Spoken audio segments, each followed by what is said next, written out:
Hi guys, आप सबका स्वागत है आपके अपने चैनल टेलीकॉम तक पर। और आज मैं आपको बताने वाला हूं कि जो अगस्त 2023 से गवर्नमेंट ऑफ इंडिया ने सिम कार्ड खरीदने और बेचने को लेकर जो नियम लागू किए थे वो डिले होते जा रहे हैं और वो 1 दिसंबर से लागू हो गए हैं। बट एक नया नियम जो हमारी डीओटी है उसने नया नियम एक और लागू कर दिया है जो 1 जनवरी से होने वाला है लागू। तो उसके साथ साथ आपको सिम खरीदने के लिए और सिम बेचने के लिए आपका जो प्लानिंग है वो बहुत सारी चेंज हो सकती है, क्योंकि आप जिस तरीके से अभी सिम खरीदते या बेचते हो आप इस तरीके से बिल्कुल भी ना ही खरीद सकते ना ही बेच सकते। तो आगे बढ़ने से पहले अगर आपने भी तक अपना चैनल टेलीकॉम तक नहीं किया है सब्सक्राइब तो कर लीजिए सब्सक्राइब, क्योंकि इस तरह के सारे अपडेट्स हम आपके लिए सबसे पहले लेकर के आते हैं।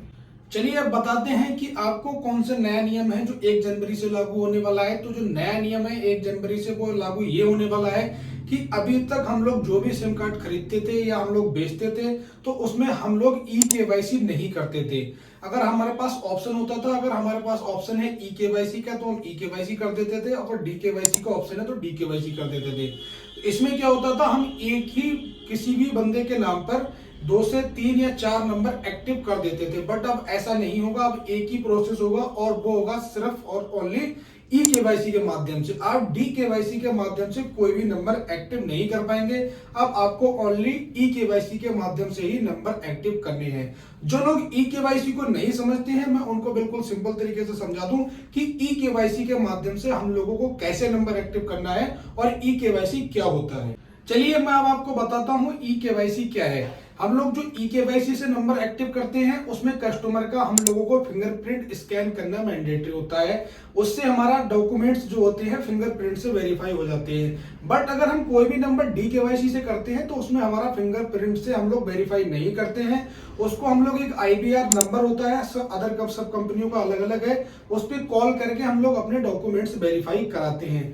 बट इस जो फ्रॉड चल रहा है आज के समय में उसको लेके गवर्नमेंट बहुत ज्यादा एक्टिव हो गई है, क्योंकि हाल ही में आपने देखा है कि 70 लाख सिमों को गवर्नमेंट ने कर दिया है बंद।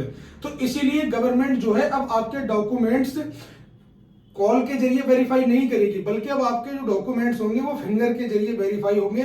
इसलिए आपको फिंगर का ऑप्शन सिर्फ ई केवाईसी में मिलता है, इसलिए आप डी केवाईसी नहीं कर सकते। अब आपको ओनली ई केवाईसी ही करना होगा और ये नियम 1 जनवरी से हो चुका है लागू।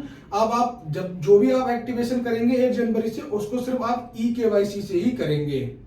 तो ये जो अभी नियम लागू हुआ उसका सारी टेलीकॉम कंपनियों ने किया है वेलकम। और ये जो टेलीकॉम कंपनियां भी इसको लेके बहुत सारे केसों में फंसी रहती थी, क्योंकि फ्रॉड जब लोग करते थे तो जवाब कहीं ना कहीं टेलीकॉम कंपनियों को भी देना होता था। और उसके साथ साथ एक नियम और भी ये भी लागू है जो कि अभी डिले हो चुका है, 12 महीने का आपको टाइम मिल चुका है कि जो भी सिम कार्ड के डीलर हैं या रिटेलर हैं उन सबको भी अपना पुलिस वेरिफिकेशन कराना होगा। अगर आप भी कोई डीलर या रिटेलर हैं तो आप करा लीजिए। अगर आप अभी नहीं करा पा रहे हैं तो आपके पास कुछ समय है, कुछ समय के बाद भी आप करा सकते हैं। तो गाइस, गवर्नमेंट का ये फैसला आपको कैसा लगा एक बार कमेंट करके बताइए। वीडियो में जानकारी पसंद आई है तो वीडियो को लाइक एंड शेयर कर दीजिए और चैनल को करवा दीजिए सब्सक्राइब। मिलते हैं नेक्स्ट वीडियो में किसी नए टॉपिक के साथ।